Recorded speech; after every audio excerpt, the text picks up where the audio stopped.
नमस्कार विद्यार्थियों, मैं आपका English teacher Pradeep sir Jaura English point classes में आपका हार्दिक स्वागत करता हूं। आज की इस क्लास में मैं आपको कराने जा रहा हूं फ्लेमिंगो बुक की दूसरी पोएम जिसका नाम है कीपिंग क्वाइट। कीपिंग क्वाइट के पोइट हैं पाब्लो नेरूदा। सबसे पहले हम बात करते हैं पाब्लो नेरूदा के जन्म की। बात करें तो हम ज़्यादा जो चीज़ें हमारे लिए ज़रूरी हैं उन चीज़ों को हम पढ़ते जाएंगे, बाकी चीज़ों को हम स्किप करते जाएंगे, छोड़ते जाएंगे।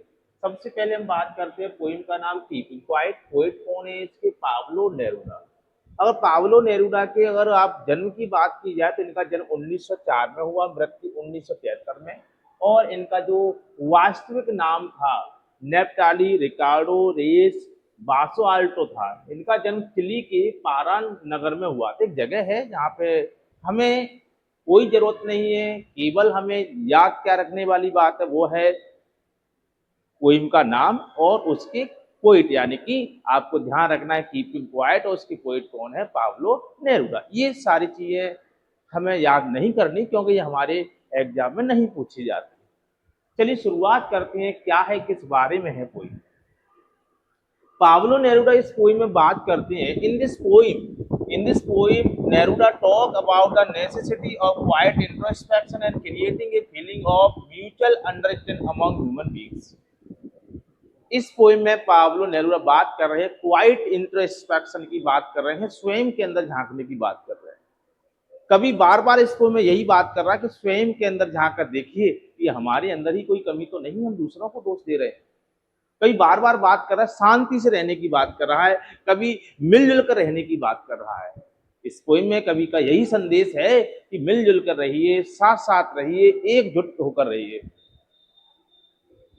चलिए पढ़ते हैं पहली लाइन्स क्या है इस पोइम की। पहली लाइन्स है इस पोइम की, now we will count to 12 and we will keep still. अब हम 12 तक गिनेंगे और हम शांत हो जाएंगे, स्थिर हो जाएंगे। इस पोएम में कवि पाब्लो नेरूदा ने 12 तक गिनने की जो बात की है, इसका मीन्स ये है या कवि बताना चाह रहा है हम इतने बजे तक तो काम करेंगे और फिर हम हो जाएंगे शांत।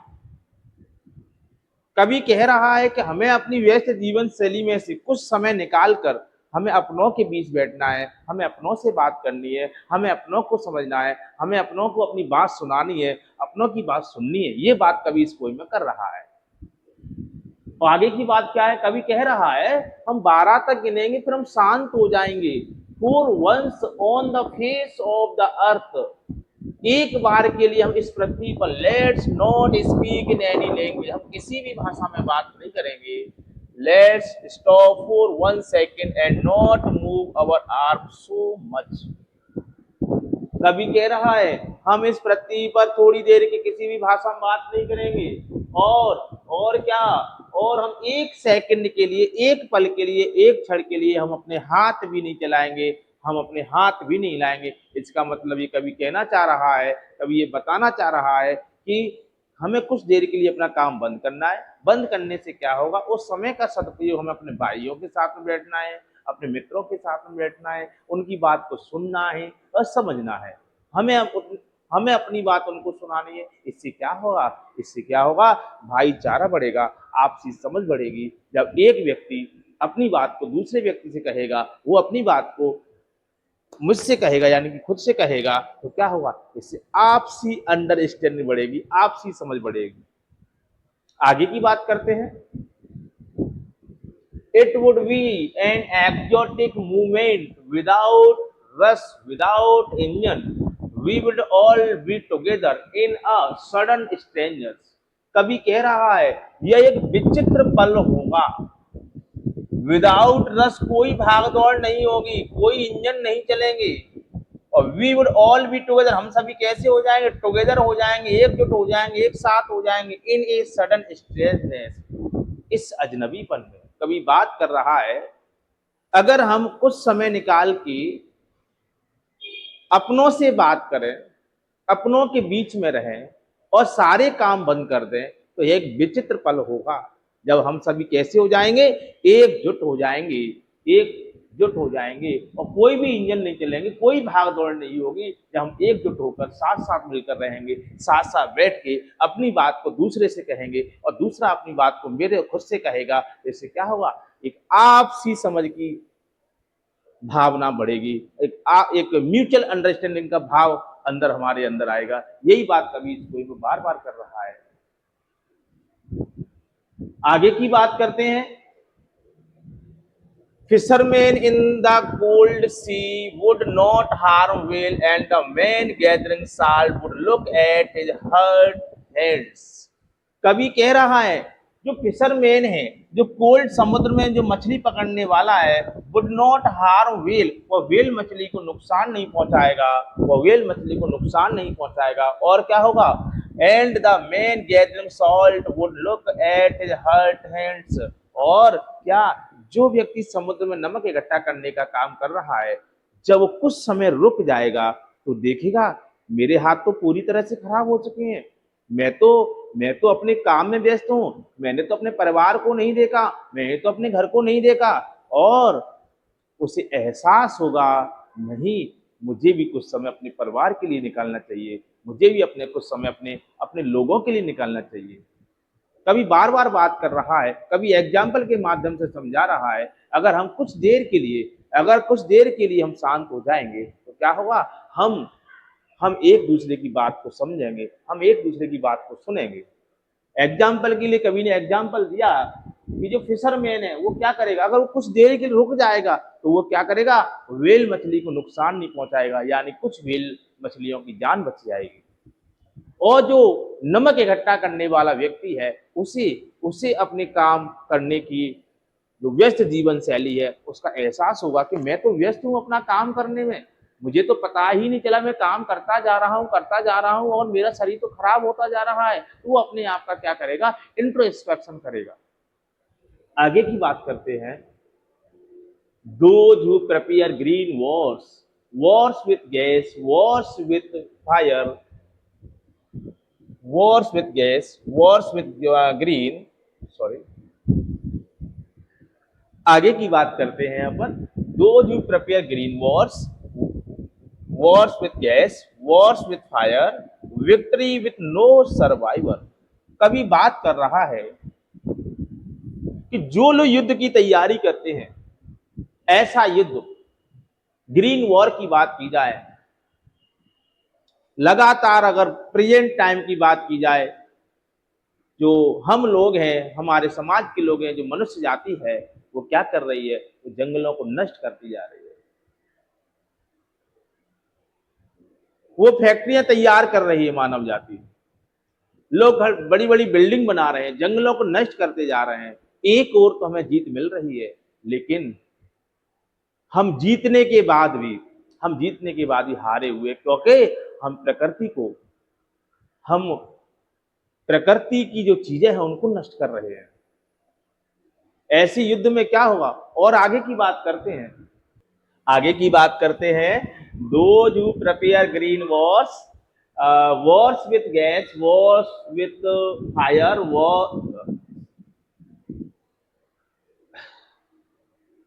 आगे की बात करते हैं। Those who prepare green wars with gas, wars with fire।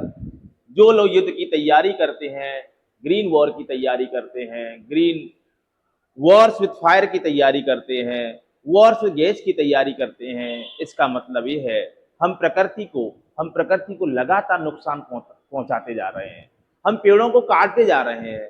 कहीं ना कहीं हमें एक और तो जीत मिल रही है कि हमने पेड़ों को काट के हमें उस जंगल को हमने खेती योग्य बना लिया, हमने उस जगह पे हमने बिल्डिंग बना दी, हमने उस जगह पे फैक्ट्री बना दी। एक ओर तो हमने क्या जीत प्राप्त कर ली, लेकिन दूसरी ओर हमने प्रकृति को कितना नुकसान पहुंचाया है ये हम एहसास नहीं करते। यही बात वॉर्स विद गैस की बात होती है। जब एक देश से दूसरे देश के बीच में जब युद्ध होता है, कहीं बॉम्ब, कहीं मिसाइल, कहीं कुछ, ये सारी चीजें हम लोग दूसरे देश के ऊपर छोड़ देते हैं, इससे क्या होगा, लोग मारे जाते हैं, पता नहीं कितना नुकसान होता है, पशु पक्षी भी मारे जाते हैं, प्रकृति को कितना नुकसान, इसका लोगों को एहसास नहीं होता।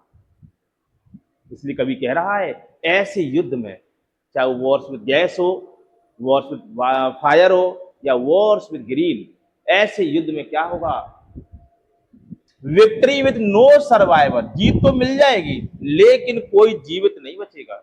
जीवित बचने का मतलब यह है जब एक देश पर ये मान के चलिए कि हमने पाकिस्तान के ऊपर मिसाइल छोड़ दी, पाकिस्तान का नाम आती मन प्रसन्न हो गया छात्रों का, पाकिस्तान के ऊपर हमने मिसाइल छोड़ दी, हमने पाकिस्तान के इस्लामाबाद को मिसाइल से उड़ा दिया। एक और तो हमें खुशी मिली, एक और तो हमें खुशी मिली कि हमने पाकिस्तान के इस्लामाबाद को उड़ा दिया, लेकिन कहीं ना कहीं वहां के लोग मारे जाएंगे, वहां के पशु पक्षी मारे जाएंगे, वहां की जो पेड़ पौधे हैं पूरी तरह से नष्ट हो जाएंगे। कहीं ना कहीं पाकिस्तान भी हमारी दुनिया का क्या एक हिस्सा है। पाकिस्तान में अगर प्रदूषण हुआ तो वो हमारे पूरी दुनिया को प्रदूषित, पूरी दुनिया में प्रदूषण होगा। कहीं ना कहीं पाकिस्तान भी इस दुनिया से जुड़ा हुआ है, इसलिए ऐसे युद्ध में जीत तो मिल जाएगी लेकिन कोई जीवित नहीं बचेगा। आगे की बात करते हैं, आगे की बात करते हैं, पुट ऑन क्लीन क्लॉथ, चलिए नए कपड़े पहनते हैं, and walk about with their brothers, चलिए नए कपड़े पहनते हैं और चलते हैं अपने भाइयों के साथ में। नए कपड़े पहनने का मतलब यह है एक नई शुरुआत करना, न्यू बिगिनिंग करना। जो हुआ सो हुआ, कभी कह रहा है जो हुआ सो हुआ उसको छोड़ दीजिए, पास्ट है भूल जाइए, चलिए अब नई शुरुआत करें अपने भाइयों के साथ में, उनकी छाया में रहें, उनकी छाया में चले।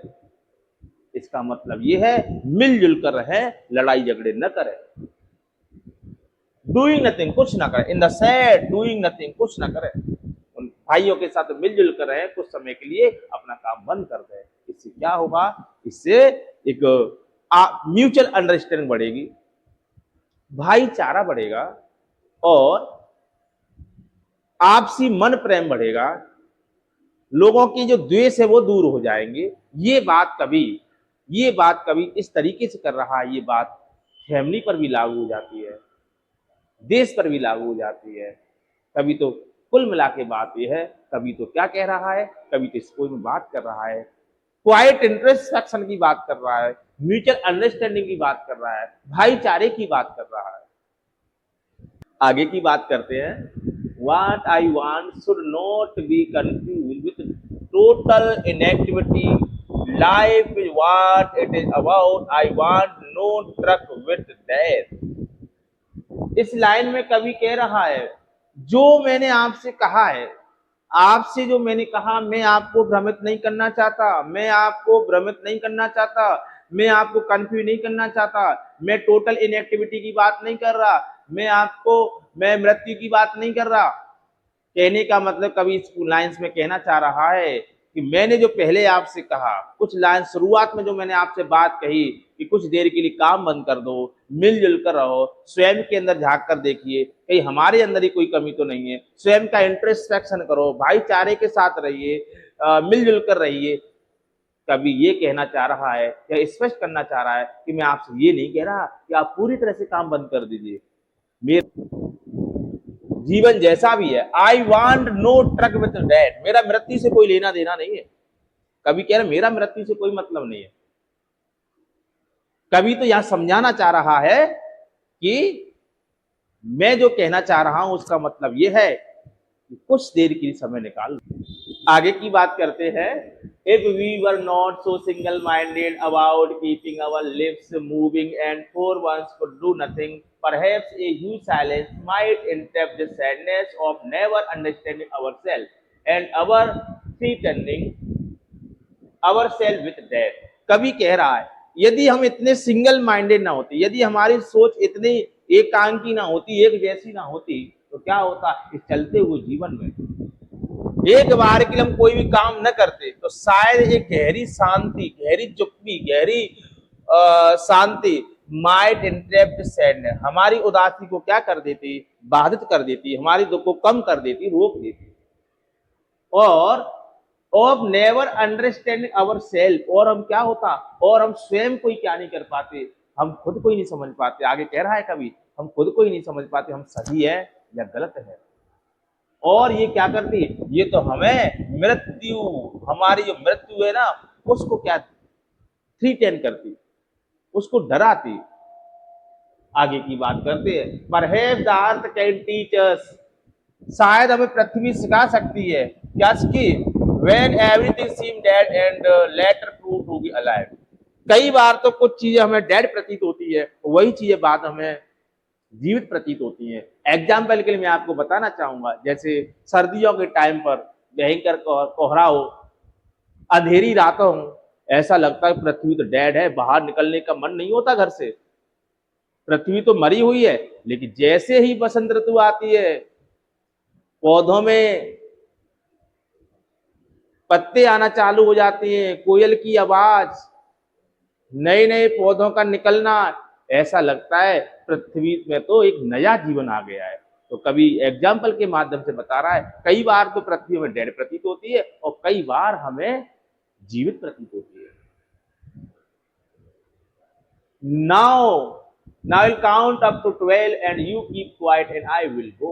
कवि कह रहा है अब मैं 12 तक गिनूंगा, आप शांत हो जाएंगे एंड मैं जाऊंगा। कवि इस पोएम में बार बार यही कहता है, यही संदेश दे रहा है। लास्ट में कहा भी है उसने कि मैं 12 तक गिनूंगा, आप शांत हो जाएंगे और मैं जाऊंगा। 12 तक गिनने का मतलब ये है कि मैं क्या करूंगा, मैं अब काम करूंगा, आप शांत हो जाएंगे और मैं चला जाऊंगा काम करने के लिए। कभी बार बार कह रहा है कैसे भी करके इस अपनी व्यस्त जीवन शैली में से कुछ समय अपने लिए निकाल लो। उस समय में आपको स्वयं का इंट्रोस्पेक्शन करना है, मिलजुल कर रहना है, भाईचारे के साथ रहना है। इससे क्या होगा, इससे आपसी मतभेद दूर हो जाएंगे, कभी लड़ाई झगड़े नहीं होंगे, कभी कोई हिंसा नहीं होगी। और जब हम एक दूसरे की बात को समझेंगे, इससे भाईचारा बढ़ेगा। आज की इस क्लास में हमने कीपिंग क्वाइट पोएम को अच्छे से पढ़ा, इसका हमने एक एक लाइन्स का अनुवाद किया। अगली क्लास में मैं इसके आपको कराने वाला हूँ क्वेश्चन आंसर, बहुत ही अच्छे तरीके से समझाएंगे, बहुत ही इजी लैंग्वेज मैंने क्वेश्चन आंसर को तैयार किया है, एक ही आंसर से सारे आंसर तैयार हो जाएंगे।